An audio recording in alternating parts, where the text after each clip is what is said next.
अस्सलामुअलैकुम मेरे अजीज़ हमवतनों, मैं हूँ आपका मेज़बान आशिर अजीम ख़ान। फाबिय्ये इला रब्बिकुम आतुका ज़िबान।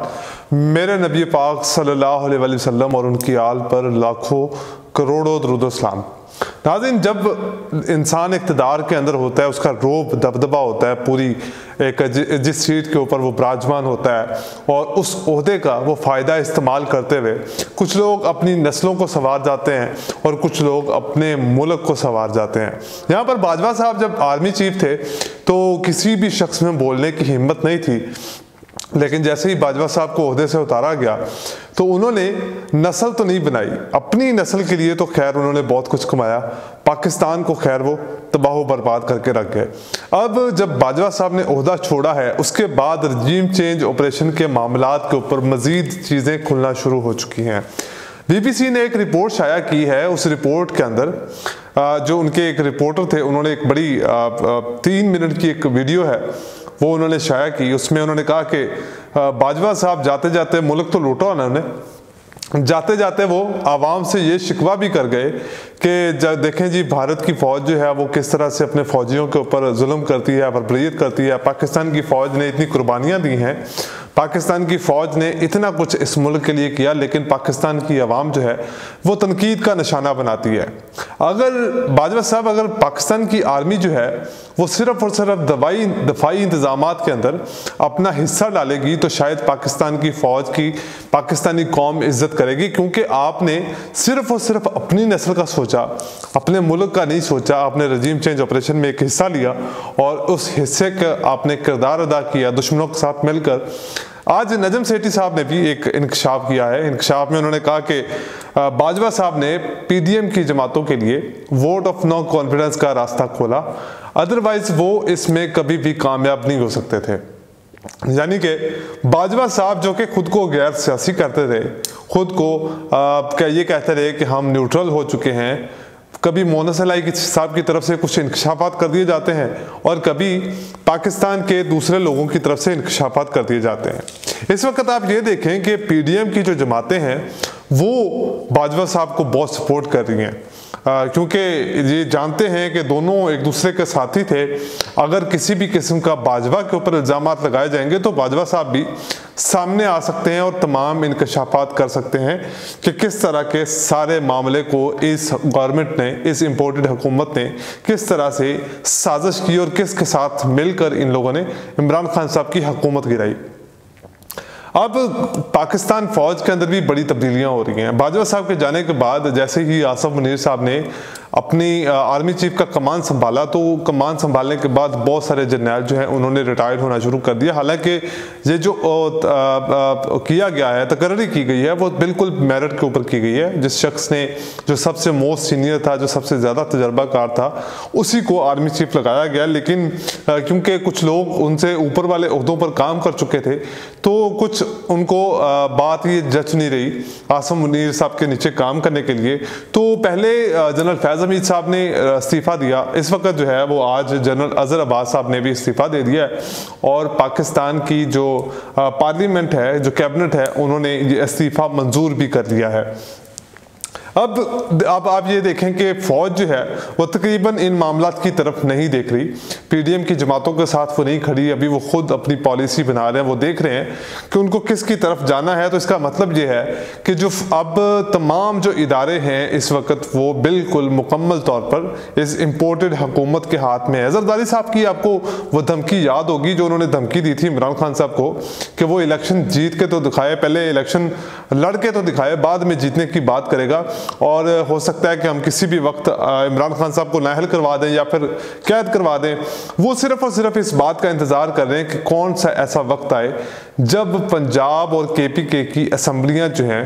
वो इमरान खान साहब तोड़ दें। क्योंकि अगर पंजाब और KPK की असम्बलियाँ तोड़ दी जाती हैं तो ऑब्वियसली वो सारे इंतज़ामात जो हैं वो वफाकी हुकूमत के पास चले जाएंगे और वफाकी हुकूमत जो है वो किसी भी वक्त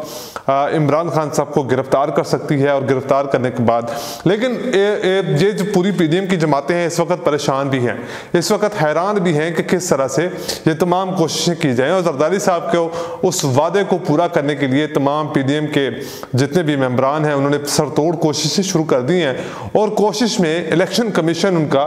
बहुत साथ दे रहा है।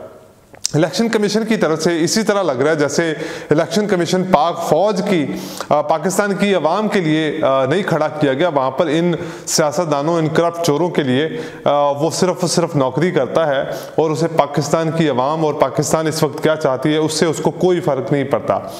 इमरान खान साहब को अब जो है वो पार्टी के ओहदे से हटाने के लिए, जो पार्टी का सदारत का जो ओहदा है उससे हटाने के लिए 13 दिसंबर को इमरान खान साहब पर फर्द जुर्म आयद करने का फैसला कर लिया और ये फैसला इलेक्शन कमीशन ऑफ पाकिस्तान ने किया है। इलेक्शन कमीशन ऑफ पाकिस्तान ने ये फैसला कर लिया है क्योंकि इमरान खान साहब को नाअहल करार दिया गया था और अब जो है इमरान खान साहब क्योंकि नाअहल हो चुके हैं और इस नाअहली के चक्कर में जो है इनको पार्टी ओहदे से भी हटाया जाना चाहिए क्योंकि नवाज शरीफ साहब को भी पार्टी ओहदे से हटाया गया था। अब ये सारी जो साजिश है सिर्फ और सिर्फ नवाज शरीफ साहब अपना बदला लेने के लिए, और जो इमरान खान साहब ने कहा था कि मैं इनको तकलीफ दूंगा, मैं इनको रुलाऊंगा,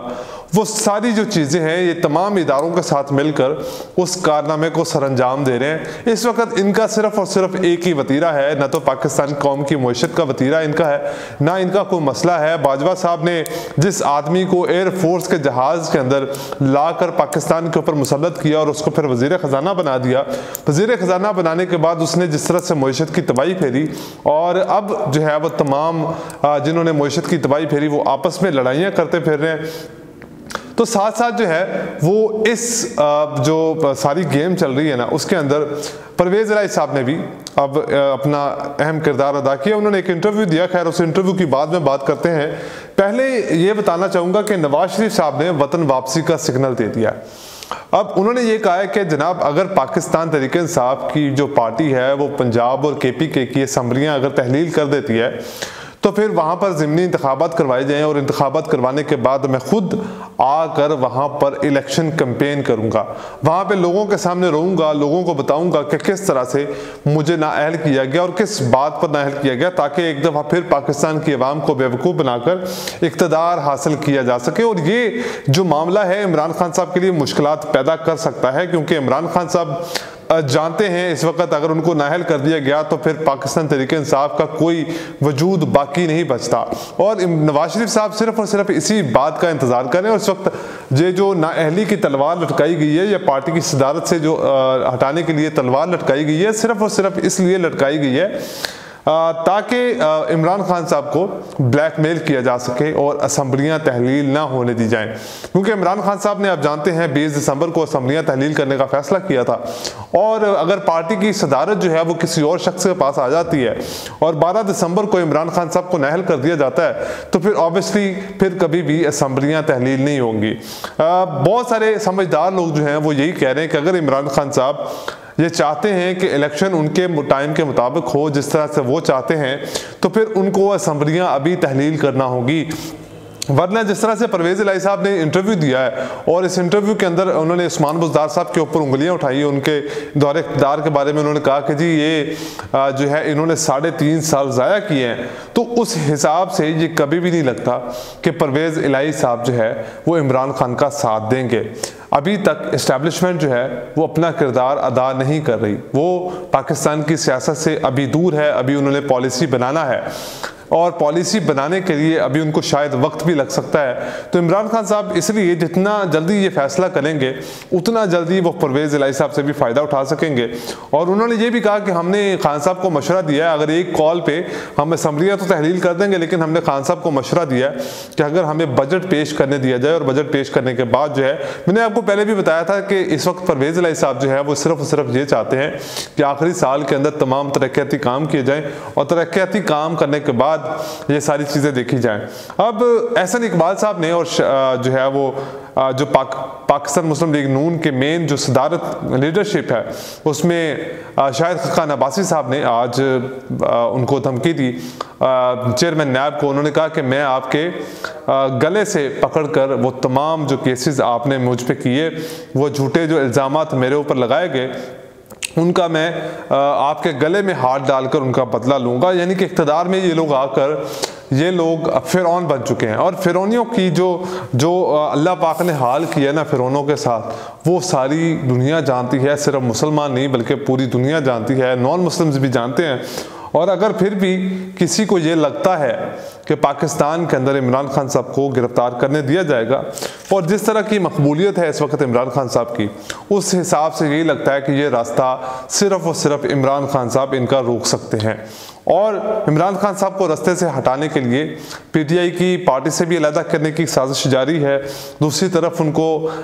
जो है वो किसी न किसी तरह से इलेक्शन लड़ने से रोकना है, उनको फैसला करने से रोकना है कि वो असम्बलियाँ तहलील ना करें। ये इन लोगों का जो ज़ुबान है ये किसी जो है वो नहीं है। परवेज़ इलाही साहब के इंटरव्यू के बाद ये इंकशाफात हुए हैं कि परवेज़ इलाही साहब जो है वो सिर्फ और सिर्फ इस्टेब्लिशमेंट के कहने पर वो खड़े होंगे। अब पीडीएम की जमातें बाजवा साहब को सपोर्ट कर रही हैं और उनको कह रही हैं कि जिस तरह से क्योंकि शहबाज शरीफ साहब ने आज बयान दिया कि इक़्तिदार का भूखा है इमरान, और जिस शख्स ने इसके ऊपर एहसानात किए उसी शख्स को ये तनकीद का निशाना बना रहा है। जबकि ये लोग तमाम जो उम्र इनके बड़े भाई नवाज शरीफ साहब जो पाकिस्तान से मफरूर हैं, वो जनरल बाजवा साहब पर खुली तनकीद करते रहे और जलसों में तनकीद करते रहे, जबकि इमरान खान साहब ने कभी अपने जलसों में बाजवा साहब का नाम तक नहीं लिया। फिर दूसरी तरफ जो है वो कोशिश ये की जा रही है कि किसी तरह से बाजवा का जो उनका नाम ख़राब हुआ है, क्योंकि बाजवा साहब चाह रहे थे कि मुझे एक्सटेंशन दी जाए और जो मैंने गलत काम किए हैं, जो मुझसे गलतियां हुई, एक फेयर इलेक्शन करवा कर मैं अपना नाम जो है वो पाकिस्तान की आवाम के सामने ठीक कर लूँ और उसके बाद जो है वो मैं एक्सटेंशन ओहदे से इस्तीफ़ा देकर मैं घर चला जाऊँगा। लेकिन उसके लिए खान साहब ने पता भी फेंका था कि शायद बाजवा साहब जो है वो वापस उनके साथ आकर खड़े हो जाएं, लेकिन बाजवा साहब क्योंकि उस वक्त मजबूर हो चुके थे। अगर बाजवा साहब उस वक्त उनके खिलाफ जाते, आपको याद होगा जब जवेद लतीफ़ साहब ने प्रेस कॉन्फ्रेंस की थी और प्रेस कॉन्फ्रेंस करने के बाद उन्होंने कहा था कि हमें मजबूरी में बिठाया गया है। ये उसी वक्त की बात है